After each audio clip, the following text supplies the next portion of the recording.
Good evening, everyone. And for those who don't know me, my name is Gemma Dunn and I'm the Executive Director of the Edmonton Chamber of Voluntary Organisations. And it is my job here to welcome you this evening to ECVO's non-profit Mayoral Forum. We're recording this evening's session and we'll upload it to our YouTube channel in the coming days. Before we begin, we have a few updates to make the virtual experience a little bit more comfortable. The chat function has been disabled. If you have a question for the candidates or you're experiencing technical issues, please use the Q&A function. Our time is tight here tonight, so we won't be able to get to all of the questions, but we will be monitoring the Q&A function closely and ask that everyone remains respectful at all times. For attendees who require closed captioning, please click on the CC box on the Zoom toolbar and select Show Subtitle to enable you to be able to see that closed captioning. We welcome you all here this evening to hear from our mayoral candidates on what they believe the role of Edmonton's non-profit sector, which consists of over 6,000 organisations, is in creating a healthy, urban and climate resilient city that supports a prosperous region. Here at ECVO, we've been asking non-profit leaders to vote with their missions. We hope that this evening we will hear enough from the candidates to be able to make informed choices at the polls. We're also very excited to share with you all that ECVO has recently joined forces with other capacity builders from across the province and signed up as a director for the non-profit vote, the home for non-profit advocacy for the sector in Alberta. If you go to the link being shared with you in the chat, you can commit to vote in the upcoming election on October 18th with the priorities identified for the sector. You will also find lots of other resources and information there. As you all may be aware, there are 11 candidates all vying for the city's top position. And tonight we are joined by the following candidates: Rick Comrie, Reezy Gregg, Kim Crushell, Michael Oshry, Amrajit Sohi, Diana Steele, and Cheryl Watson. There are 4 other candidates who have not been able to join us this evening: Abdul Chudwugi, Vanessa Denman, and Mike Nicol, and Augustine Mahar, although Augustine may join at some point this evening. I would now like to invite you to join me in our treaty acknowledgement. I want to formally recognise that we are hosting this event on Treaty 6 lands and the Métis Nation of Alberta Region 4, which is the traditional territory of the Plains Cree and an ancient gathering place of many Indigenous peoples for thousands of years. And whilst we are meeting virtually during this time more than ever, we've been reminded of the importance of the land as we have visited the rivers, lakes, forests, mountains and fields to find connection. These lands are a traditional meeting ground, gathering place and travelling route to the Cree, Saulteaux, Blackfoot, Métis, Dene, Nakota Sioux. We also acknowledge all the many First Nations, Métis and Inuit whose footsteps have marked these lands for many millennia. As a first-generation settler on these lands, it is important for me to acknowledge the privileges afforded to those who, like myself, are given opportunities to plant roots here, to resettle our families for the purpose of providing a healthy, happy lives for our loved ones. Not all people have been given the same opportunities to thrive, and we cannot lose sight of the damaging effects of colonialism and systemic racism throughout Canada's past and present. As Dr. Laura Murray, a professor at Queen's University, asserts, we all have responsibilities to the treaties, to take them out, shake them out, and reconsider them. This does not have to be construed as a punitive obligation. Construing ourselves as treaty people holds the promise to reclaim, humanize, and activate relationships that have been locked into unjust and dysfunctional bureaucratic state processes. And with that, before we get to the programme, I would like to introduce you to our moderator, Serena Marr. Serena is a dynamic storyteller who began her own consulting firm after reporting for 2 decades on 2 national news networks, CBC and CTV News, as a journalist. She now shares her insight as a consultant through videography, social media management, and media management. She is sought after and performance coach and a media trainer, MC and moderator. She is a mother to a young teen and a busy beagle named Bus. She is committed to social justice and is committed to advancing human rights and true inclusion. She is an engaged political thinker and has been working with us on this programme for tonight. And with that, I will hand over the reins to her. Thank you, Serena. Well, thank you, Gemma, for the kind introduction tonight. I am so thrilled to be here tonight, and I, like many Edmontonians, am so interested in what the candidates have to say. I want to welcome all the candidates tonight. Thank you for joining us tonight. We have so much to talk about tonight, so I just want to dive right in, shall we? Each candidate will receive 1 minute to introduce themselves. You will see a timer on your screen, and we're going to keep you honest with time. And if you're not honest, I'm going to interject politely, of course. And I'm going to have to let you finish your thought, but I'm going to move you along to your neighbor. And we have drawn some names ahead of time to determine the order of speaking. And the clock starts right now. Starting us off tonight will be Michael Oshry. Michael, could you start us off tonight? You have 1 minute to introduce yourself. Go ahead. Well, thank you. And thank you, ECVO, for hosting this. It's much appreciated. I really value the volunteer organizations that work in our city. And I know it's very much sometimes a thankless job that you do. So thank you very much on my behalf, I guess, for all the work that you do. And I do know that all these organizations make an enormous, enormous difference to the lives of so many people in our city. And so today I'm going to talk about, through the questions and answering session, of course, I'm going to talk about how I think I can help and create more of a Team Edmonton approach to many of the challenges that you all deal with. And so I'm gonna talk about that a lot over the next I guess hour and a half. And I really want to facilitate it so you can all continue to build the city that you make a contribution to, and we all can do this together. And so I look forward to the discussion, and thank you very much for having me again. Wow, and 10 seconds to spare. Thank you, Michael. Okay, Amarjeet Sohi, you have 1 minute. Introduce yourself, please, and tell us a little bit about yourself. Well, first of all, Serena, thank you for the land acknowledgement. As an 18-year-old immigrant arriving here with very little, I could have never imagined that taking out an Edmonton Public Library card would be the first step for me one day casting votes in the House of Commons.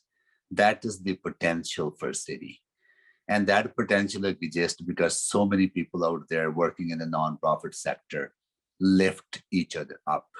And I have benefited from your generosity and the community that you have provided, the opportunity that you have given me to be successful in this city. That is my passion, and that is why I have stepped up to take on this leadership role. Look forward to engaging with you further, but I deeply appreciate the work everyone listening today and everyone in the nonprofit sector has done to build in Edmonton, and let's build on it. Thank you very much, Amarjeet Sohi. And next speaker will be Brian Breezy Gregg. You have 1 minute to introduce yourself. Tell us a little bit about yourself.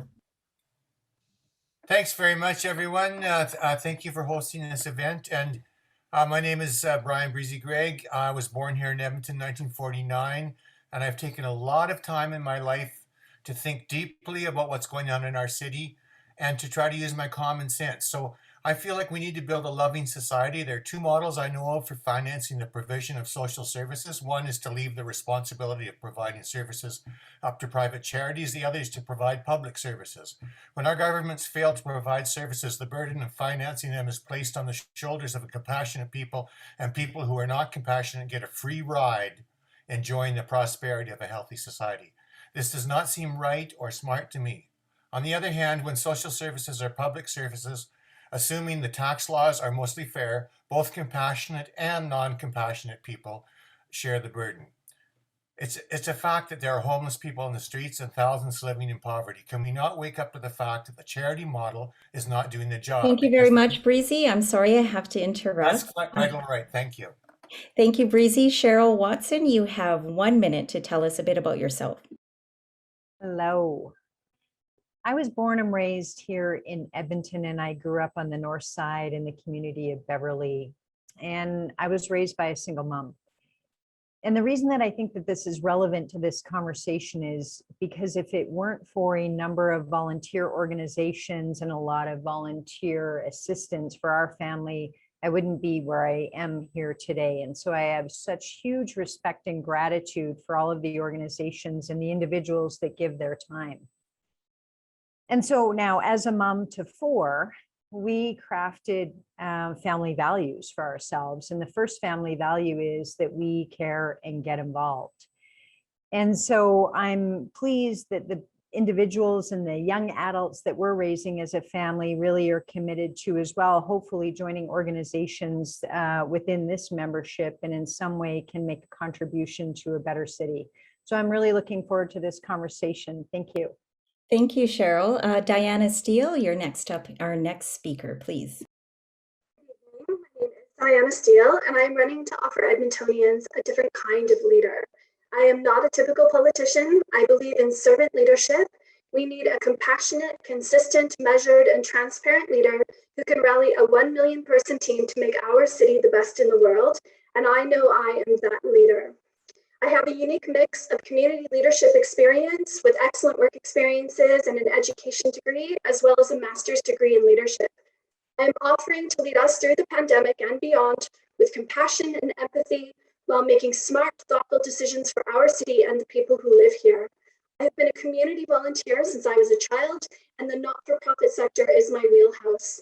I am very aware of the critical work that profits do, and the dependency on kindness from the community and dedicated volunteers, and the need for positive working relationships with all levels of government. I'm also aware of how drained many of them are right now, and I am an advocate for you. Thank you. Thank you, Diana.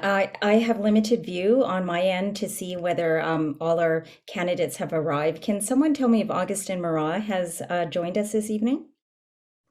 Not yet. Not yet. Okay, we're going to move on, and if he does join us, we'll circle back to him. Thank you, candidates. Let's move on to the Q&A section of our forum. But first, I'd like to offer you a little bit of background. The nonprofit sector contributes $5.5 billion in GDP in Alberta's economy. It employs over 450,000 employees province-wide. We know the impact of the sector. It fills the gap of so many services not provided by the government and the private sector. And we see the impact every day. We see it from meals to the healthcare system and in so many areas of our lives. There's no doubt it impacts our quality of life. And yet, I have to tell you, it was regarded to me as a nice to have. Someone voiced it like this to me very eloquently recently. When it comes to decision making at the city level, we get invited to what can only be described as the kids' table, but we never get invited to the adult table where decisions are actually being made. And so that brings me to the big question that I would like to pose to all of you as candidates for mayor to kick off round one. So, when will the city and one of you who will become our next mayor begin to value and respect the nonprofit sector as it does the business community? And please, if you could give us some examples of how you will create this shift in philosophy as part of your vision and strategy as the next mayor of Edmonton. Rick Comrie, please start us off tonight.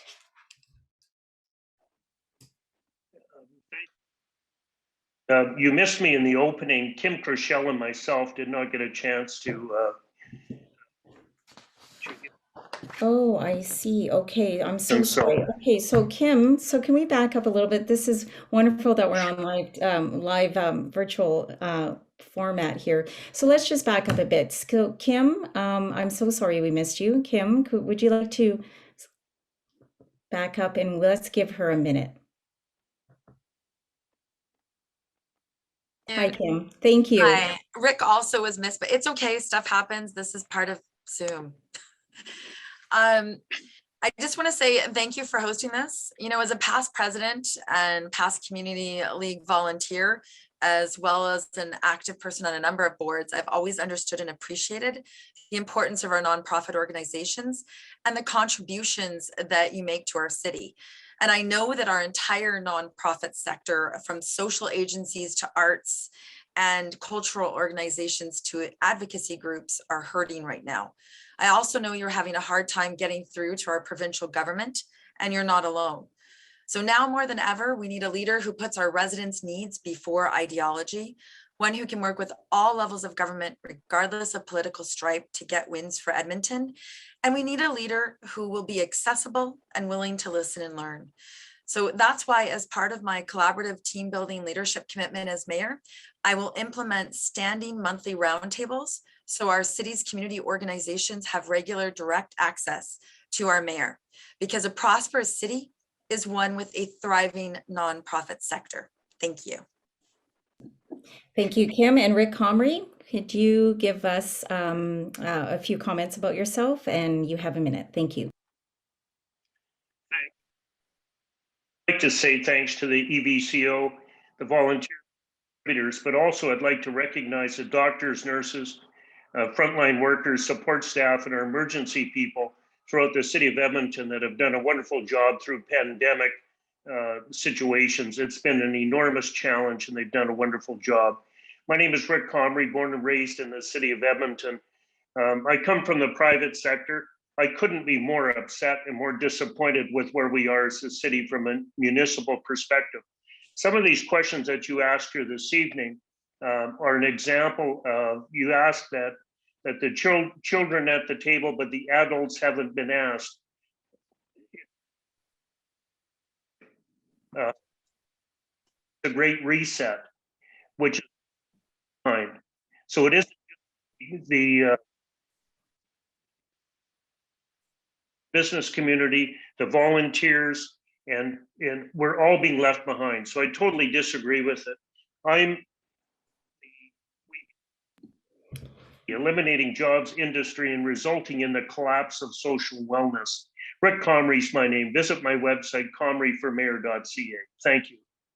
Thank you, Rick. And now we're going to go back to that big question. And so if our technical team can put that back on the screen, thank you very much.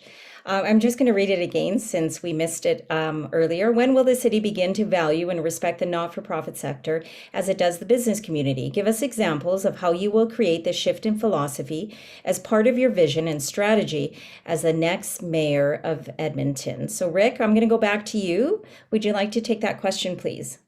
Yes. Criteria is to call for an independent financial audit, which would expose and make transparent where the taxpayers' money is going, but also it would outline where the energy needs to be. When we talk about the volunteers and the contributors, the social services, the healthcare, the non-for-profit organizations all need to be at the table. We've been grossly mismanaged. As positive as I can be, the city is desperate for change. We must alter the path that has taken us down this road, and we cannot surrender to an ideology void of taxpayer input. Thank you. Okay, so Breezy, could you take that question? You have a minute, and the question's on your screen. Okay, well, I could maybe, let's see.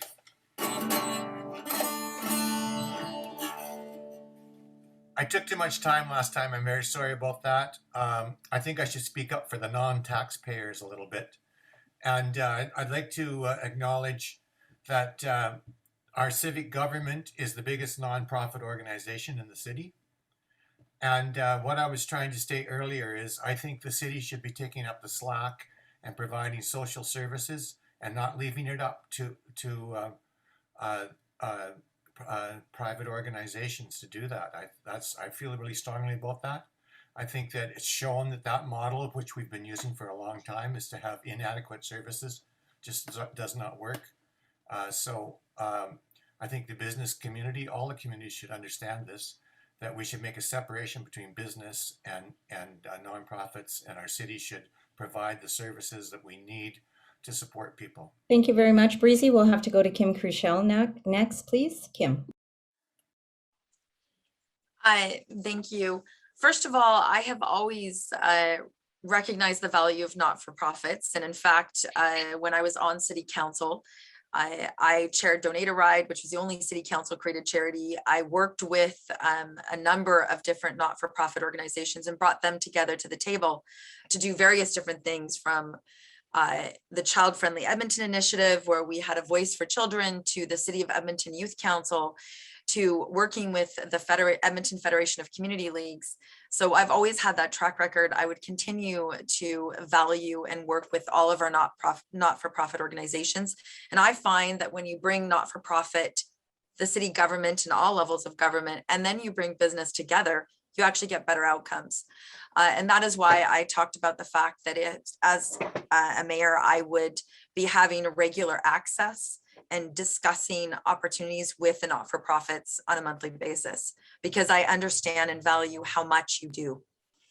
Thank you very much, Kim. Michael Oshry, you're next, please. Thank you. Well, to answer the first part of the question, the mayor does have standing roundtables, and one of the first things I would do is create one for the nonprofit leaders. And the first thing I'll do in that regard is to rely on your help of all of you to get that started. We have an unusual culture in our city, and it's different than other cities, that people will help anybody for anything, anytime. And it's very entrepreneurial, and not from a business standpoint, but from a standpoint of, the Fringe, the Folk Fest, Food Bank, First Mosque. I mean, we have a really entrepreneurial culture.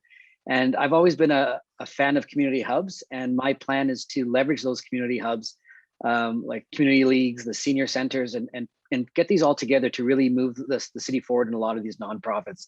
And the other thing I'll talk about as quickly as my Small is Beautiful infrastructure plan, which is really community based, where we can spend some infrastructure dollars, not these big infrastructure dollars that we have in the past, but small and locally based around the neighborhoods in various areas of the city.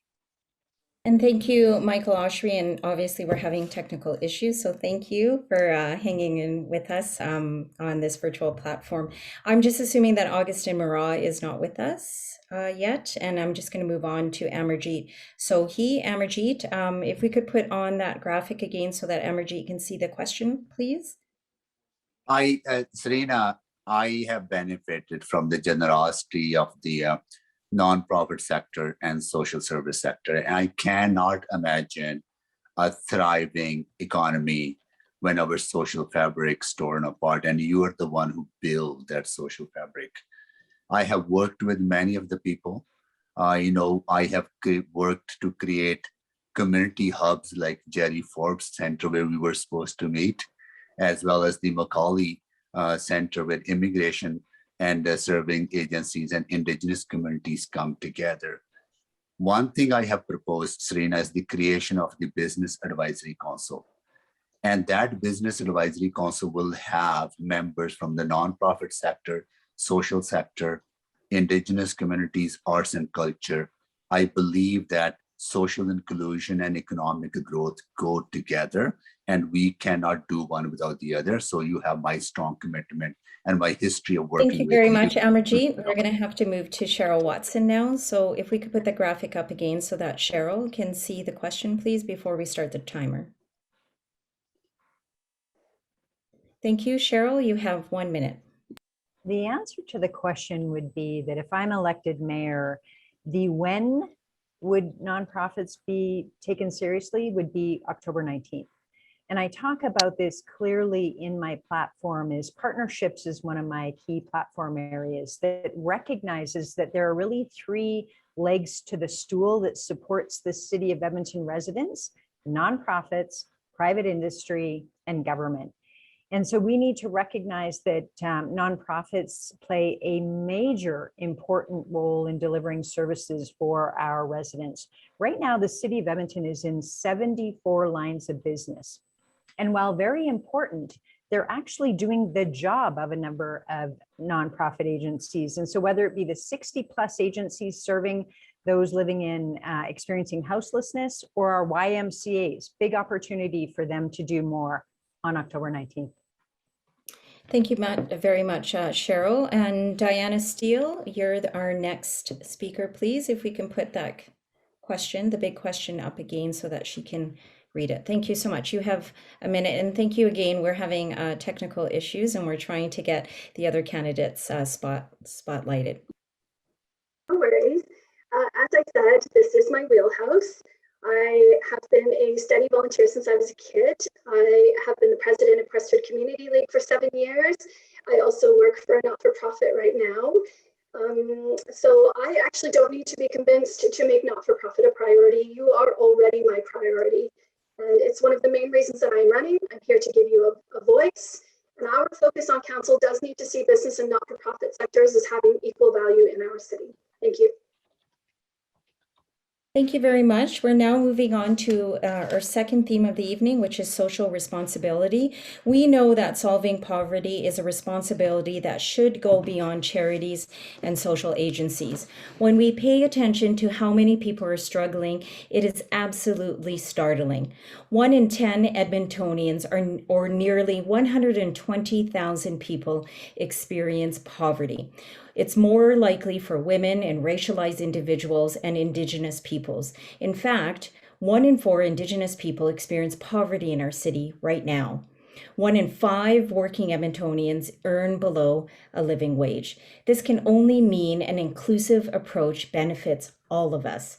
Eric Embutman is a community advocate and the executive director of End Poverty Edmonton. He has our next question for our mayoral candidates. Eric.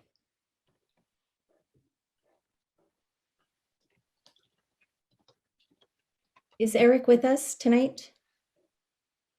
I think this might be one of our technical issues that our hosts can't actually do anything in the Zoom platform right now. And so even if Eric is with us, I don't think that he can ask his question. Okay, so I'm going to ask Eric's question, if that's okay. So Eric would like to ask, and it's up on your screen. So how do you plan to work with the provincial and federal governments to remove barriers so that livable incomes, affordable and quality childcare, and affordable housing are no longer nice to haves, but become an Edmonton reality? So I think we're going to start with Rick Comrie. You have the floor. Successful municipality involves a recirculation of monies that stay in the community. It's called trade and commerce. The downtown core and White Avenue are examples of failed municipal models to rejuvenate the respected areas. The truth is we've become a dysfunctional city, eliminating jobs, industry, resulting in the collapse of social wellness. The actual cost to our municipality is enormous and incalculable, but the results are devastating to societal issues like crime, business failure, unemployment, homelessness, debt, and taxations. We must alter our path. We cannot continue and follow the ideology, the misplaced ideology of the federal government. We must stand on our own 2 feet. We must collaborate together and solve these issues as a municipality. Thank you. Okay, Kim, can you take that question, please? And we're just going to restart that clock at 1 minute. Go ahead. Sure. First of all, I think it's really important that our next mayor have the ability to work with all levels of government. And as I said in my opening remarks, I would be prepared to do that. And that means working with both the province and the federal government, but also pushing to get an agreement put in place so that we do have the childcare deal that right now the province of Alberta is behind in signing in comparison to other provinces across the country. That would help a number of individuals when it comes to childcare. The second thing in my platform is supports for our most vulnerable is very important to me, and it's important to Edmontonians. So one of the things we need to do is work with a number of the agencies and not-for-profits that are right now working on the ground floor, working with the homeless, and focus on collaborative funding models and outcome-based support. And what I mean by that is that we need Thank you very much, Kim. We're going to have to move to Diana, please. Diana. Yes. I feel so bad interrupting, but no, thank you're you. right, Serena. Thank you. Diana, you're next, please. And the question is up on your screen as well. Here we go. You have a minute. In regards to childcare, there's $30 billion on the table over the next 5 years from the federal government. And I want to make sure that we have access to what we are being offered. And as mayor, I will be actively pursuing money for our city from all levels of government so that they do become realities and not just nice to haves. And we have a number of communities who are being left behind in our city, and I want to become their voice so we can get them exactly what they need. Thank you. Wow, and you didn't even look at the timer. There was no timer, so thanks. Okay, Amarjeet, you're next. And if we can get the timer up again, guys, are we still having technical issues? Okay, so Amarjeet, we're honor system. Let's go for a minute, shall we? Yeah. Oh, Well, there we go. first of all, living incomes, affordable and quality childcare, and affordable housing, in my mind, are not nice to have things. They're essential for a quality of life for a healthy community. And during my time, I have worked with every province and every territory on delivering on some of these outcomes. And I will use that experience and I will build a community-based coalition of leaders to have a better relationship with provincial government and the federal government, that we are advocating together, not just City Hall talking to other governments, but community speaking collectively on these issues and why partnerships should matter for us to build and achieve these outcomes. Okay, thank you, Amarjeet. Cheryl Watson, you have a minute as soon as the timer gets restarted. Here we go. I would agree that these are not nice to haves. And then I would also proclaim that what's happened in the past has not been good enough, because here we sit in the same situation. Effective partnerships really are just that, partnerships, and identifying what the common vision is of all partners within the relationship is definitely important. And then recognizing what is within our means and mandate and what we can contribute to the partnership. So in my basic needs policy that really talks about what we as a municipality can do to make a day-to-day impact in lives, to change lives, really recognizes what is the city's biggest asset and what can we bring. And I think that that's then the core and key of how we can have a better relationship going forward, is what we each bring and how we can put them to best work. Thank you very much, Cheryl. Breezy Greg, please. Hi, thanks very much. Well, I think that we have to try to remain polite, but I see no reason for having to have good relationships with bad governments. We know all throughout history there's been some evil governments, and I'm not saying necessarily that our provincial and federal governments are evil, but I don't like some of the ways that they operate. And so I will always be speaking up that they're not doing a good enough job of taxing the rich, and we need that funding for our city from the other levels of government so we can provide services for the people of our city. Thank you very much. Thank you. Sorry, were you done? I actually cut you off before you were That's done. okay. Well, I was just saying, in summing up, like, I want to speak up. It's for us to elect good representatives that don't bow down to the interests of big money. That's where I stand. Like, I'm not going to go along with bullies. Thanks. Okay, Michael Oshry. Okay, so, the time for platitudes is over. It's time to do some action on some of these files. And, bringing people together and talking about it is all table stakes. We all know we're all going to do that. What we need is some action. And we need to put in some preventative work and attack some of the root causes that cause these unfortunate situations. And if you look at my website on the platform, I've got very specific plans.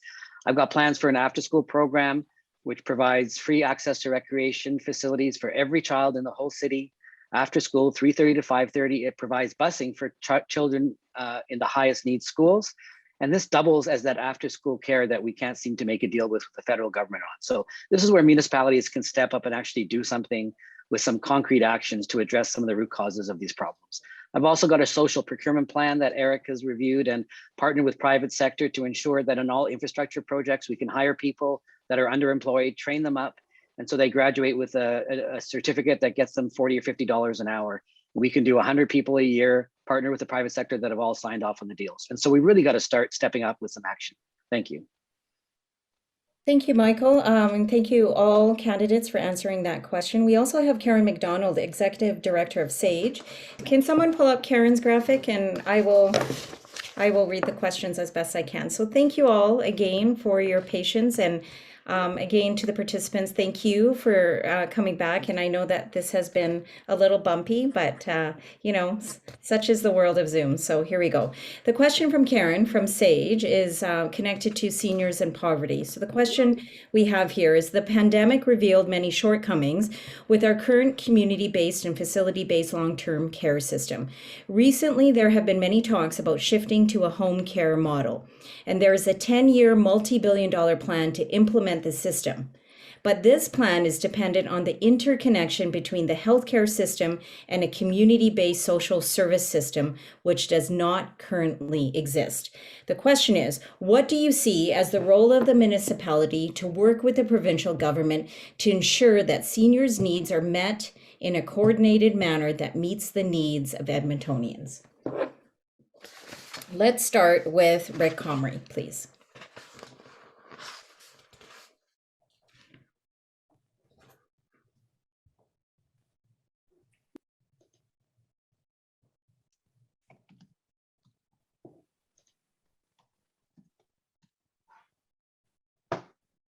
Can you hear me? We can hear you now. So let's start the timer again. You were having technical issues, so we're going to give you extra time. So we're going to start the timer at 1 minute now, please. Go ahead, Rick. In becoming mayor in the city of Edmonton, I've met with many of the senior population. Certainly, I've met with some of the homeless people, some of the issues that are facing our city. Our city is in crisis. And anyone that might suggest that we're not, but misplaced federal policy has led us down a dark, pothole-filled road with no light at the end of the tunnel. Our issues are, we must alter our path at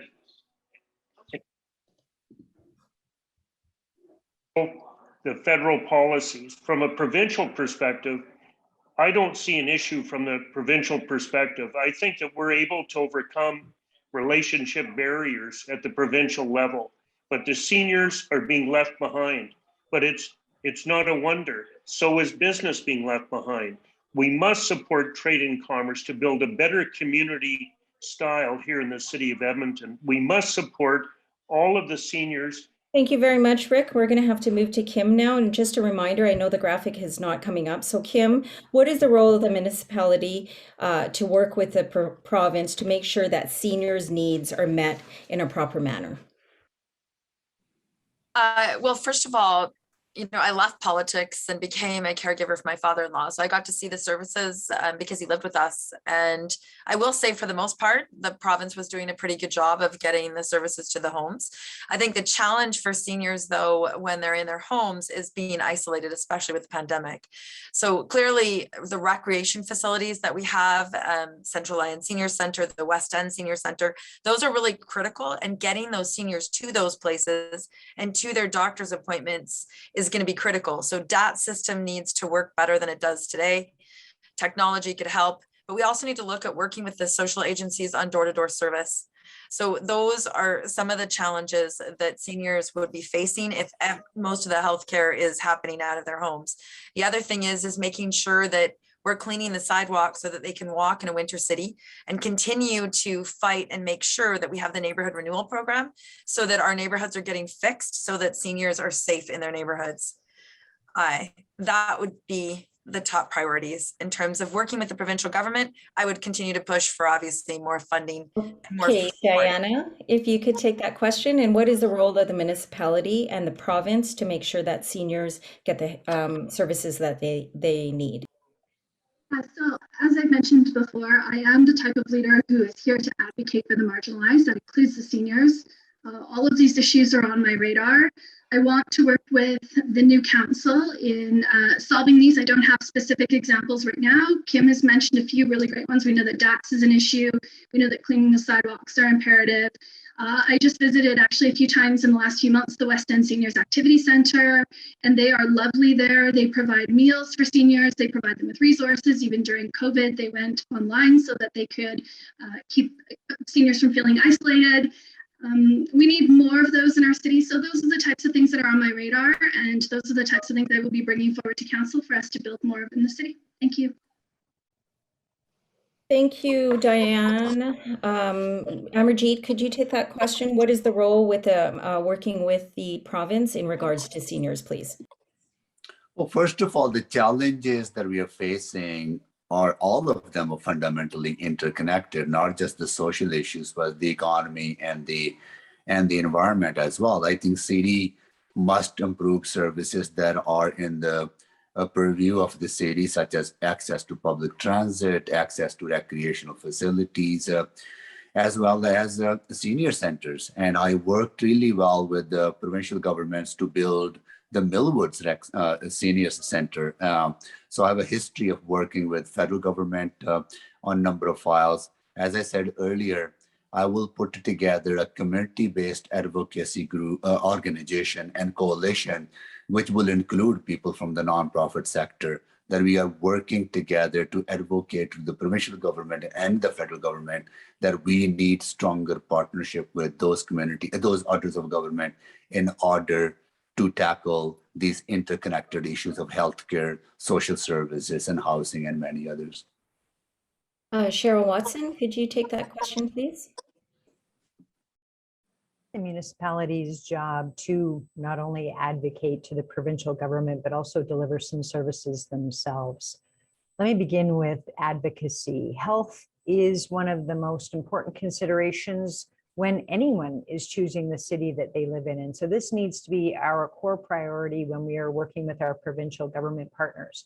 The best part about it is we are already health leaders in Edmonton.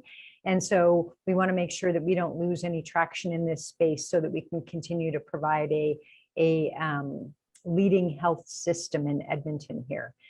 The second thing is I have announced a policy on creating an age-friendly and accessible city that's got some really specific ideas around, number one, creating a responsibility area for one of our city councilors to really have an in-depth understanding of seniors issues. And then how can our community leagues play a bigger role in creating in-neighborhood services for our seniors that are aging in place? Thank you very much. Cheryl Breezy, could you take that question, please? Thanks very much. Well, everybody's spoken so far on this, has some good ideas. But what I feel is important is that for seniors, the pandemic had made this so clear, and you guys probably get tired of me saying these things, but I think that the pandemic showed that relying on private businesses to look after our seniors is just a fail. They cut everything too close to the bone and people died because of it. I think that we should speak up for having a transition to having a totally public service for seniors available to any senior. And we should talk to the provincial government about making that happen. Thank you. Okay, Michael Oshry, could you take that question, please? You have a minute and the clock will restart. And here we go. Well, first thing we need to do is fix the relationship with the provincial government. And my plan there is to have 2 or 3 quick wins. Let's find 2 or 3 things that we agree with and work from there and build up the relationship. Because right now it's brutal and it's not helping our city. So we need to deal with that. As far as the specifics around the senior community, transportation is a big issue. There's entities like Drive Happiness, for example, that are trying to do something good and partner with the city, and the city's been pretty difficult in having them even talk to them. There's housing issues, aging in place. We want to make sure that there's lots of different housing options for seniors, including younger seniors. Fun fact, I'm only about 2 years away from being a young senior. I've got pretty good genes. My mother's passed on some good genes to me. And so, we do have to make sure that there's housing options for seniors. And then we have to leverage our existing communities. The community leagues, we need to partner with them and provide senior programming where seniors live. And then finally, property tax rates, which we're not talking about much here, really affect seniors. And we have to ensure that it's affordable for people to continue to live in their homes. Thank you very much. Thank you very much, Michael. We're going to stick with funding and the role of the mayor with the provincial government as well. A really important program that is at risk is Family and Community Support Services, otherwise known as FCSS. It's a program and it's a funding partnership between the provincial government and municipalities for preventative social service programs. In 2021, it provided over $8.2 million in social service programs, and it's funding to Edmonton organizations, and it's currently under review and it is at risk. What will you do as mayor to advocate to the provincial government on behalf of the sector for this essential funding? And we're going to mix it up a little bit. We'll start with Kim Cruchel, please. First of all, FCS is critical. It makes a huge difference for a number of organizations in our city, and I would definitely be pushing the province and fight to keep the funding. And if funding was dropped, I would be looking at where we need to find funding, whether it's from the city of Edmonton or we bring in, for example, the private sector to consider helping. But it is absolutely critical that FCS be fully funded. It makes a significant difference for a number of organizations that are on the front lines working to help many different people, from seniors to those that are without a home to cultural organizations, to you name it, but it's absolutely essential. Thank you very much, Kim Cruchel. We'll move to Diana Steele, please, about FCSS funding, and what are your thoughts, please? Well, I can't believe that this is even being considered. So if I have anything to say about it, it's not going anywhere. And if we're struggling, if they're considering cutting the funding in Edmonton, then I suspect they're considering cutting the funding across Alberta. So I would work with other mayors to band together and push back against this. Thank you. Short and sweet. Thank you. Michael Oshry, you're next, please. Well, as you all have maybe gathered, I'm pretty straightforward and pretty opinionated about my opinions. If the provincial government decides to kill this funding, what the nonprofit organizations need to do is fill buses and show up at the legislature. And if that happens, I will be there with them. This is just vital. The nonprofits just provide an enormous service to the city of Edmonton. And this is just not even for debate. And so we have to make sure that we continue this funding. These arm's length organizations that you're all part of just provide great service to the city, and I'll argue more efficiently than government does on its own. And so it's just vital for the success of our city that the funding for these organizations continue, all of your organizations continue. And private sector money is great. The problem is it's a lot of work to get, as you all know, and it's not very stable. And so we really need to leverage our partnership with other levels of government to ensure that this funding continues. And again, I'll be with you when we march on the legislature if this gets canceled. Thank you. Thank you very much, Michael Oshry. Cheryl Watson, would you like to talk about FCSS funding and what your thoughts are if you become mayor? This is the how of everything that we just talked about as being important. And so all of the comments that I made earlier about the what being important, this is the how. And so this goes right alongside all of my previous comments, is the only way we're going to do any of what we just talked about is through this funding. And so this is critical. It goes along with everything else that I commented on earlier. Okay, Rick Comrie, you're next, please. And we're just going to start the timer over here so that you get a minute.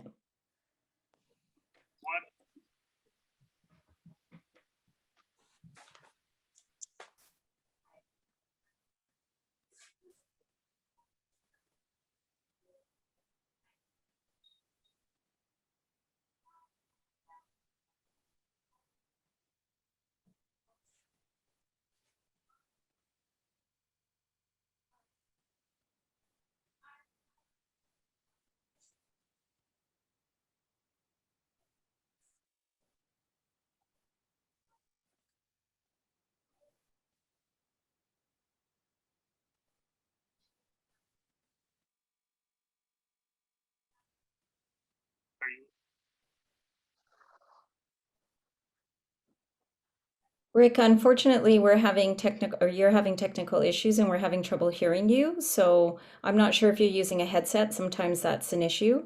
And Kim, would you mind just muting your microphone, please? Thank you. And unfortunately, your time is up on this round. I'm sorry. Amarjeet, if you could take the question, please. And we're just going to restart the timer. Well, first of all, austerity measures taken by any government hurt the most vulnerable. And our city needs to lead by example by reversing some of the austerity measures, and also some proposed millions of being reduced in services, social services. If you reduce property taxes by 6%, are going to hurt the most vulnerable. FCSS is a critical program. When I was an AMA, I worked with other cities to ensure that FCS funding was there. And I think the economy. What do you think? Oh, sorry. I'm sorry. Were you able to hear me, Serena? Yeah, we heard you. You've got 16 seconds left to No, Amarjeet. I got disrupted by something happened in the. But anyways, I'll carry on. I believe this is an opportunity for all Alberta municipalities to work together, and I will use my experience and knowledge to ensure that we're working Thank you, together. And I'll Amarjeet. be, yeah. We'll have to move on. Breezy, we're going to go to you, and Rick, I'm going to give you an opportunity after Breezy to answer the question, but Breezy, let's go to you.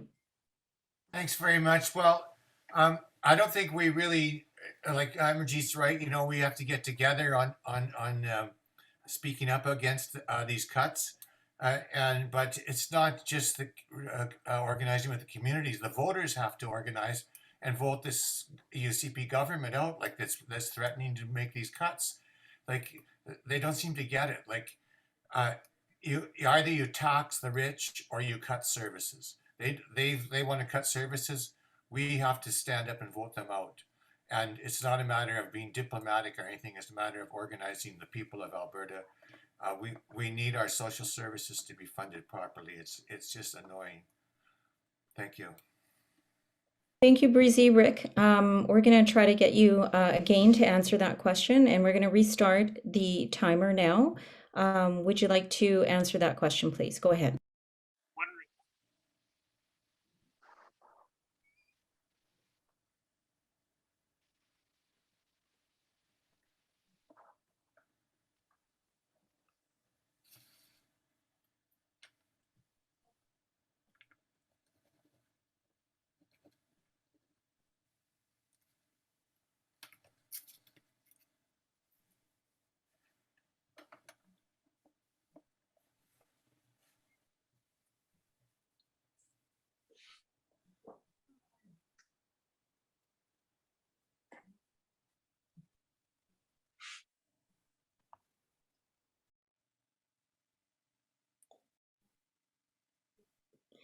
Rick, I think your headset might be the issue.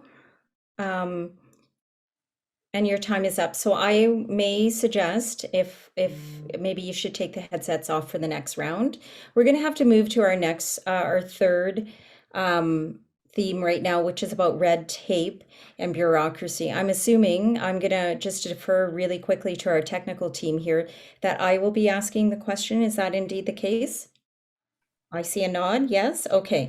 So a major issue facing our marginalized population is red tape and bureaucracy. It creates a backlog with permits and frustration when nonprofits are desperately trying to get housing permits. And they're trying to race against a tide with price inflations with the housing industry. Waiting for housing permits beyond 90 days is unacceptable. And yet we see the city of Leduc where a 14-day permit approval is a guarantee. So the question is, what can you do as the mayor to alleviate this backlog by creating a more efficient and streamlined approval process? So I'd like to start with Michael Oshry this time, please. Michael. Let's start the timer, please, for Michael. Thank you. So I announced a 30-day automatic approval process for development permits or business license applications that were complete. And it goes on for months and months with the city, and it's enough. It's very frustrating for businesses, for nonprofits, for all sorts of entities. And you know, I know the nonprofits actually have more problem with red tape and permit approval than businesses. And I also know that they have far less capacity to fight it. And so we really have to fix this problem. This is just fundamentally a big issue in our city. And the municipal government has to really change its outlook and a bit of its culture, that we have to go to nonprofits or cultural groups or businesses and say, what do you want to do in the city and how can we help you? And right now it's the total opposite. And that's really going to be a big cultural shift. It's going to be a lot of work, but it's totally doable. But again, just to sum up, I'm going to have an automatic maximum 30-day approval for all sorts of things like this. Thank you. Cheryl, your turn, please. What would you do to cut red tape and bureaucracy, please? Well, first, we do need to see what the lowest common commitment is, and 2 weeks feels like the right amount of time for a commitment for a development permit. Now, the trick is, how do you actually do that? How do you execute upon that? And so we've been studying best practices of municipalities around the world, and we've seen that Vancouver has actually assigned this responsibility for development permitting to the industry. So rather than have it within the bureaucracy of the city, they've assigned it to architects and engineers who are better able to deliver on those shorter time period commitments. And so this is a world leading best practice of assigning to industry. And so we would propose to follow this same solution for how we're able to meet those commitments. Thank you, Cheryl. Rick, let's go to you, please. We're going to restart the timer, please. And if you could answer the question, here we go.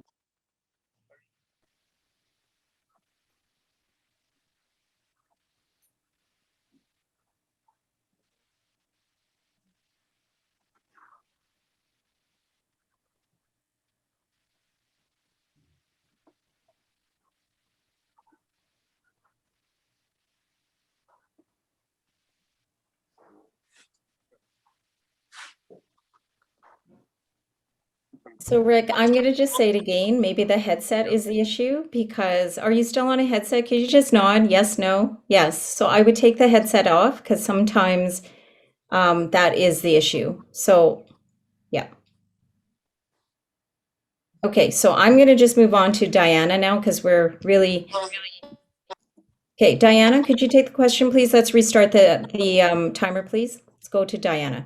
Yeah, so I want to solve this issue. I hear about it all the time, but we can't solve this issue until we know what the holdup is. So I need to get in there and find out if we're dealing with approval levels like bureaucracies, or are we dealing with, and I hope this isn't the case, but employee inefficiencies.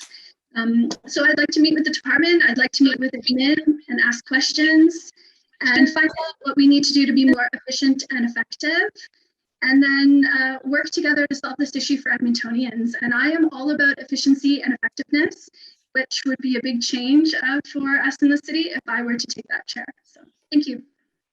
Okay, Amarjeet, what would you do to solve bureaucracy and red tape? So we're going to restart the timer here really quick here. I'm going to start moving us along because we've lost a lot of ground here. I would do 3 things. First of all, guaranteed timelines for business licenses, development permits, and inspections. Second, create a one-stop shop where you go access services instead of running 5 or 6 departments to get things done and get things built.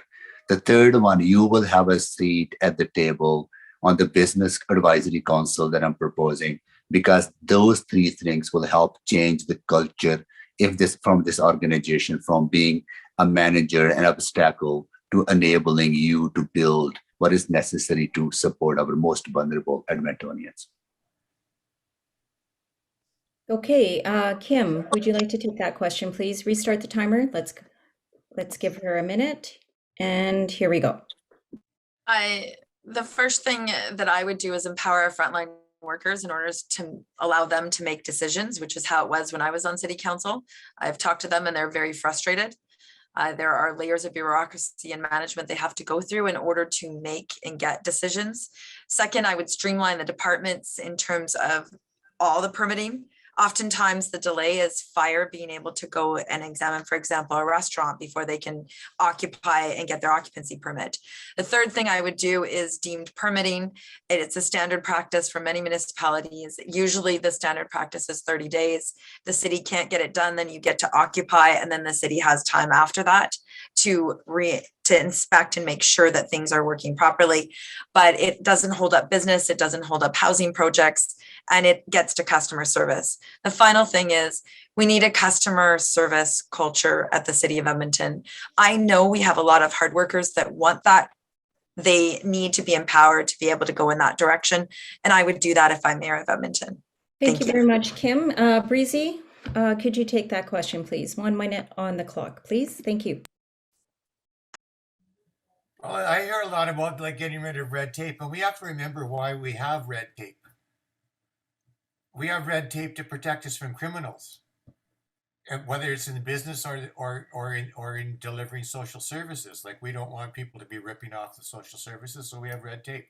But the way to get around it is to provide the services for free for everyone that needs them. And then you don't have to means test people and see if they deserve to get it or not. If there's a free soup kitchen and a free food bank in everybody's community, people can go, and you can't eat more than one meal at a time. We're not going to be able to rip off the system that way. If we provide good public services for free in all our communities, not just at a few centers, then we don't have to worry about red tape. We don't have to just say, oh, do you deserve to get a free meal? Do you deserve to have a bed to sleep in? Well, let's see, did you work hard? Oh, did you pay your taxes?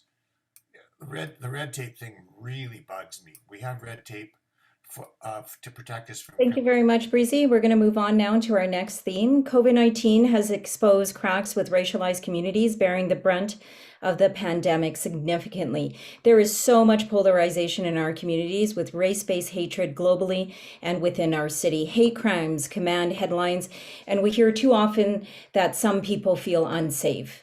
Racialized women often are the target, attacked during the day and in public spaces. We know that systemic racism exists. We know that it shows up in many forms, and we know some groups are over-policed because of the way they look and because of the color of their skin. And we also know there continues to be historical injustices that exist within our systems. There is no doubt so many questions with no easy solutions that face an incoming mayor. So we do have many community leaders, and because of the technical issues, they're not going to be able to ask the questions.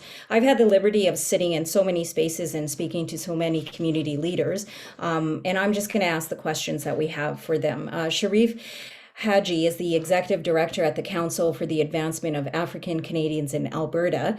And Sharif, if he were here, wanted to ask this question, and he would have said, fluffy speeches do not rid our city of racism. How will you address systemic racism in Edmonton? What are some specific measures you will take? I would ask that Kim Kershell start us off, please. Well, first of all, systemic racism does exist, and I think that it's important that leaders acknowledge that. So that's the start, and I think our mayor needs to play a leading role in acknowledging that. Second, I mean, Serena, you know, because you've participated in the Anti-Racism Advisory Committee, and there are a number of recommendations which council is looking at right now, and the new mayor and council will be dealing with as soon as they're elected. I think it's important to be respectful and recognize and bring all of these people to the table, but also look at the recommendations and take action. Second, the city of Edmonton already has a diversity and inclusion policy. Again, it has a number of action items, so that is something we need to look at. The other factor is we've heard much about the need to bring police together with the communities that are being affected. And I think that that's really important, to continue that dialogue and to figure out ways so that people can feel safe. And the next thing is in particular, how things are affecting women. Thank you very much, Kim. We're going to have to move on. Michael Oshry, would you like to take that question, please? I want to ensure that everybody in our city has the same opportunity that I was fortunate enough to have. And I'm going to tell a really brief story that some of you have heard, but you know, I'm Jewish, and when I go to synagogue, not very often because I'm not that religious, but when I go at the big holidays, the Jewish community hires police to watch the front door and the back door, and they've done that my whole life in Edmonton for 45 years. So while I'm not a visible minority, I do understand the innate levels of racism that exist in the world, which are not immune to the city of Edmonton. And people might be surprised, people would be shocked if they had to do that at Easter service or Christmas service. And so I do have an innate understanding of it. We have to make sure going forward, we don't need more committees. We don't need to listen to more people, in my view. We've got to go to action. We have the anti-advisory committee, which we're going to follow. We have to make sure there's representation on boards and city government jobs. And then we have to call out inappropriate behavior every single time, not occasion, but every single time. And then finally, the hate crime legislation has to be strengthened, which I'll be pushing the governments to do. Thank you very much, Michael. Breezy Greg, could you take that question, please?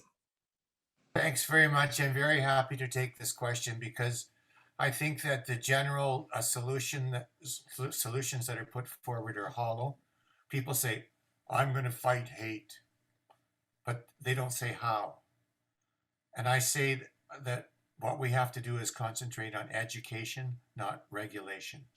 We have to teach everyone to love and respect everyone else on our planet. Thank you.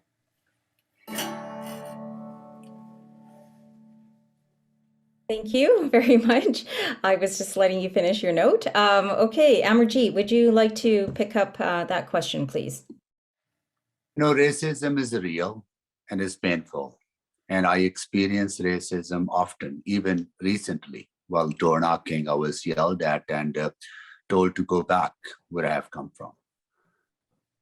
This is the first policy that we have announced, 100-day action plan, ending hate violence and hatred in our city. That 100-day plan talks about empowering communities, strengthening bylaws, and elevating the role of the offices in the city to ensure there's a support available to the victims.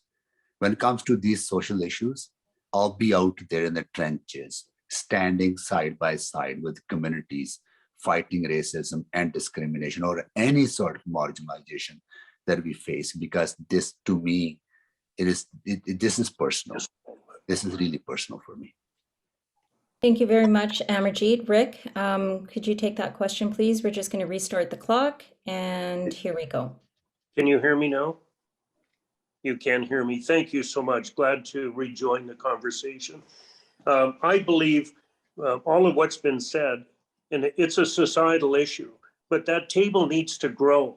And when I say the table needs to grow, we need people like Mr. Sohi here and Mr. Oshry and the people that have actually felt the pain. But we need the leaders in the community to come to the table. But that table needs to become bigger.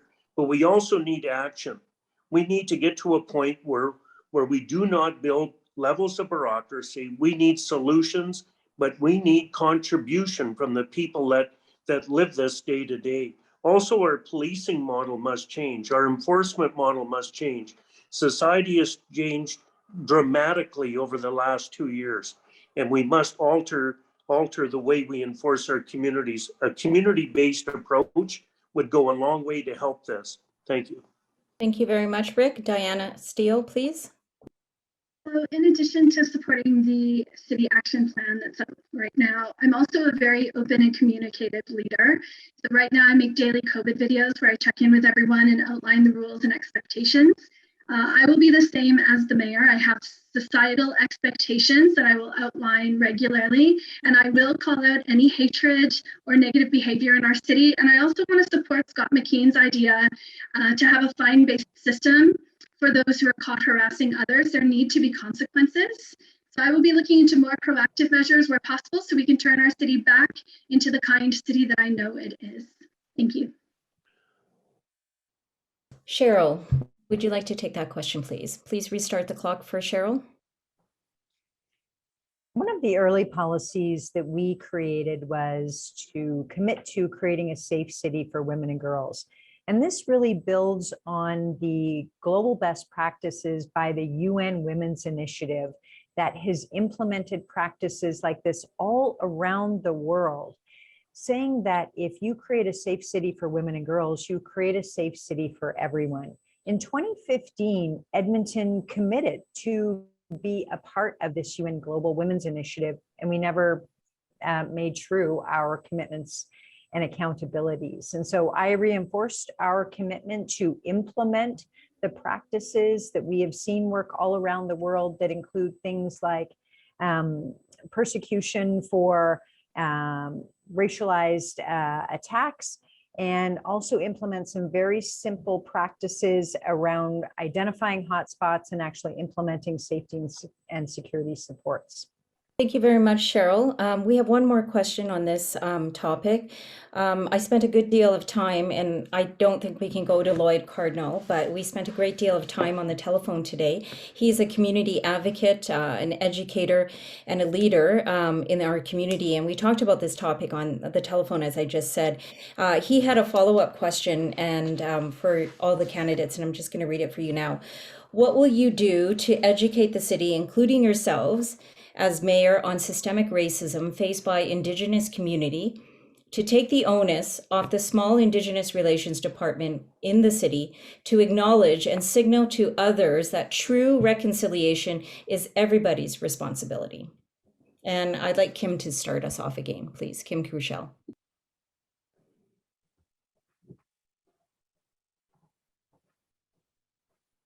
You know, before I decided to run, I actually went and attended I had the opportunity actually to sit around the sacred fire and sit and listen to some of the folk stories at the camp that was near the baseball diamond area in Edmonton.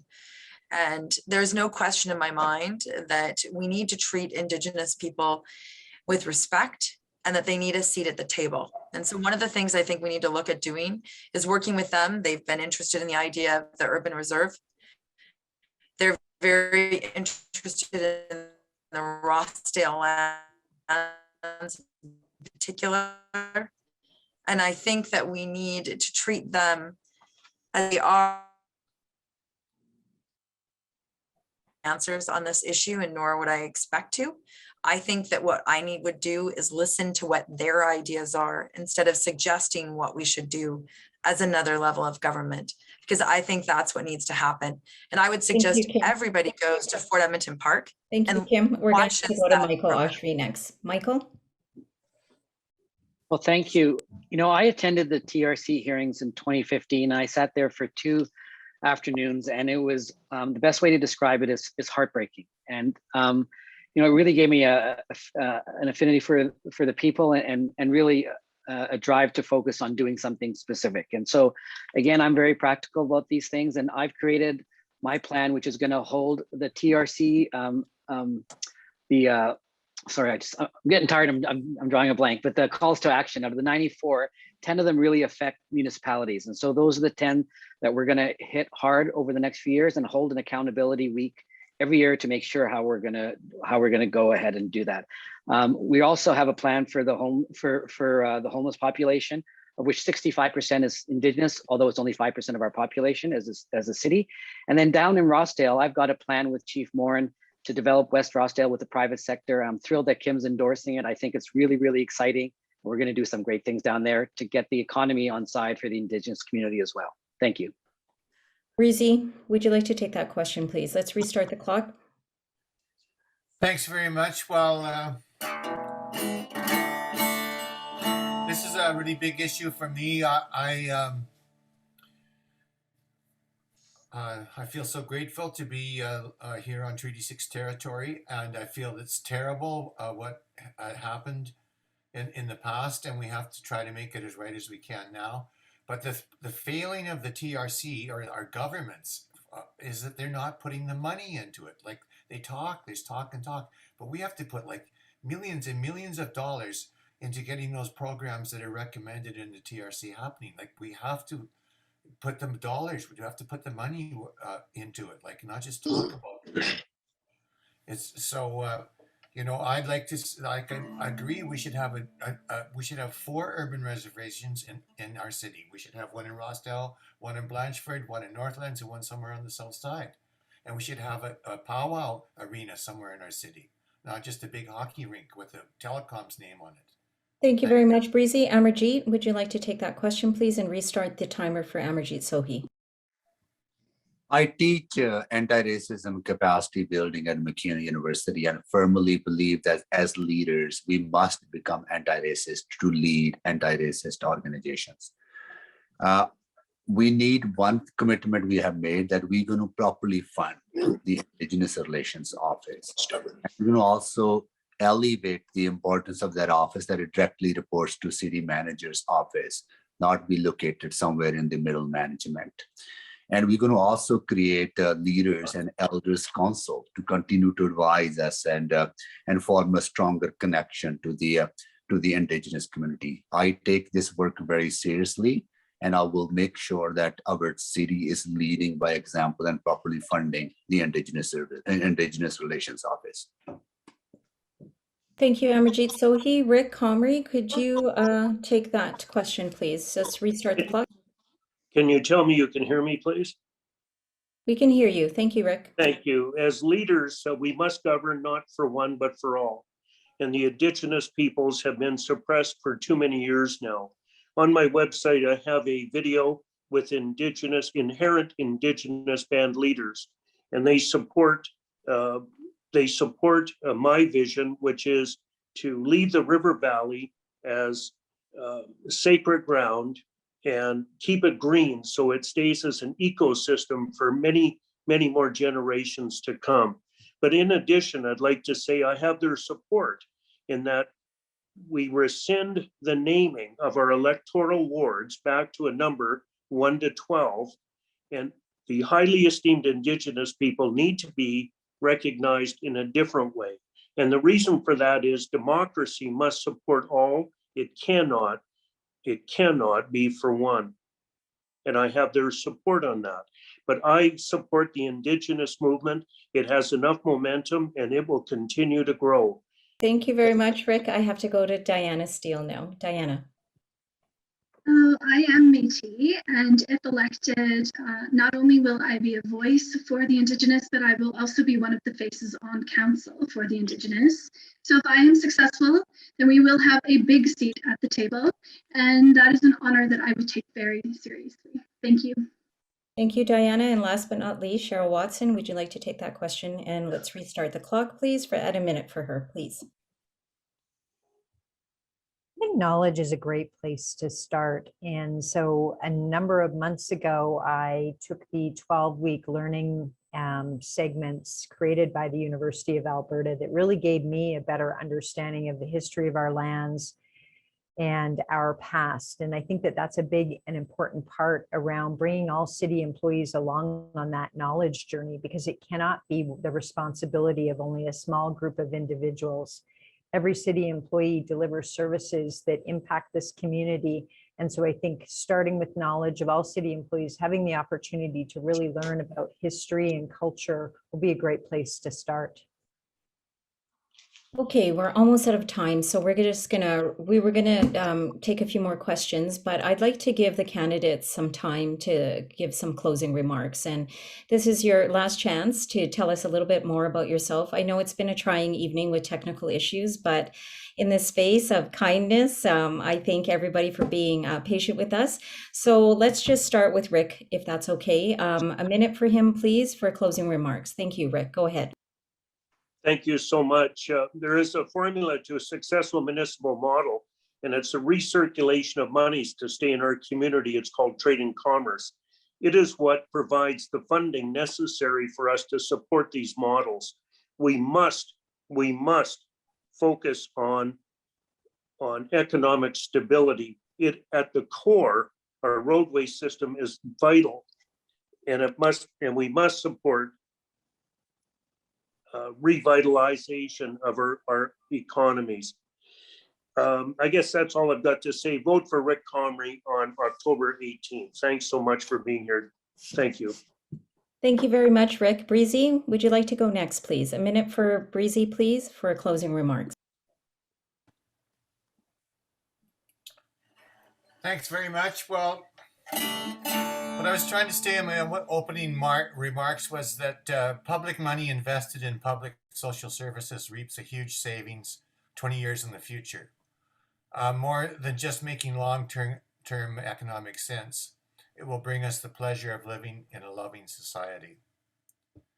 It's a fact that there are homeless people on the streets and thousands living in poverty in our city. Can we now wake up to the fact that the charity model is not doing the job? Because compassionate people do not have the financial capacity to fund services to a reasonable level. We have to have public services where everyone is taxed to pay for them. So that way non-compassionate people pull their weight. So I think this is very important to understand. I've thought deeply about this. So please think about that, everyone and you other candidates too. Like, the charity model is not doing the job. Thank you very much, everyone. And thank you for having this forum. Kim Cushel, could you take a minute, please, to closing remarks? And if we could just start the clock again, please. There we go. Thank you. Thank you. You know, I came to Edmonton for love, And I stayed because I fell in love with Edmonton, and most importantly, the people who live here. We care. Edmontonians are the most generous and community-minded people I've ever met, and a spirit that is best captured by our local nonprofit sector, which I am very passionate about. To get through this pandemic, we need a mayor with the right mix of skills and experience who can hit the ground running and have a real understanding of how our city works. And I have that experience. There are going to be significant challenges, but I do also see opportunities if we have a leader with the courage and the know-how to empower and work with everyone to seize it. Now, the pandemic has been hard. I know it's impacting everyone's ability to raise money, and that money is going to be tight. That's why it will be so important to make sure that we have the right leadership, a leader who can advocate effectively, build relationships, and get results. Thank I you very have that much, track Kim. record, and I am that leader. Thank you. Michael Oshry, 1 minute for you, please, for closing remarks. If we could start the timer. If you look at my website, you'll see under the platform piece, very specific plans, what we have for the city, not only platitudes, but actual action plans. And what we need to do is all of us is we need to keep the city moving forward. You know, we know money is going to be tight. We all know that. And we have to use our resources mindfully and carefully. But, you know, I just want to celebrate what all of the entities like you do for the city. It's a thankless job sometimes, I know that, but it's greatly appreciated and you make a huge difference. You know, overall, this is a great city and I'm really proud to live here. And I think everybody is, and we've got a lot of work to do, but we have huge opportunity. And I'm really ready to fight passionately to lead the city into a successful and meaningful future. So thank you for having me. And I look forward to working with everyone in the next few years. Amarjeet, would you like to take a minute to have some closing remarks? And we're just going to restart the timer for 1 minute for Amarjeet Sohi, please. Yeah. I know that COVID-19 pandemic has not been easy on our nonprofit sector. And I know that you have been in the trenches for the last 18 months, working to keep our most vulnerable afloat and connected amid unstable funding environment. I have worked with you, many of you people who are listening in the past, and we have done some good work together. I see you as partners in city building, in uplifting people. If I'm elected as your mayor, you will find a champion for your sector, for Edmonton, in every aspect of not only city providing you the necessary support, but also advocating to the provincial government and the federal government together, because I firmly believe that collaboration is key to our success, and I will lead by example. Thank you very much, Amarjeet. Diana Steele, please. 1 minute on the clock for Diana, please. Thank you. Elections can be known for tearing people apart, but here in Edmonton, as we face one of the most historic elections we have ever seen, the exact opposite has taken place. It has brought together a small group of like-minded citizens who are all vying for the same job together. I have developed personal relationships with nearly every candidate, and I will tell you there is a lot of behind-the-scenes support. This tells me that you cannot lose with whoever you choose in this election. Even after the votes have been tallied and a winner named, many of us have pledged our continued support to help our city. But if you are looking for a mayor who is nonpartisan, not a career politician, community-minded, kind, compassionate, and transparent, someone who will wake up every single day determined to make this the greatest city in the world, then I'm your girl. It is not about electing me as the mayor. It is about giving a voice to all Edmontonians through me. Under my leadership, there will be no community left behind. Let me be your voice. Vote Steele on October 18th. Thank you. Thank you very much, Diana. Cheryl Watson, you get the last word tonight. 1 minute on the clock for Cheryl Watson, please. Also, always a pleasure sharing a screen with all of these individuals that are very passionate about our city. So great words there, Diana. So I'm a leader that has built a career on delivering results, whether it was the 20 years that I spent working in the private industry for Fortune 500 global organizations, or the last 5 years that I worked with our city council and city administration to build our city's newest economic development agency. I say what I intend to do. Now, what I ask all of you is, based on the questions that you've asked, it sounds like you've been let down by broken promises in the past. And so I am committed to you to deliver on the promises being made here in this election campaign, and hope to be able to work with you together to create a positive future for our city together.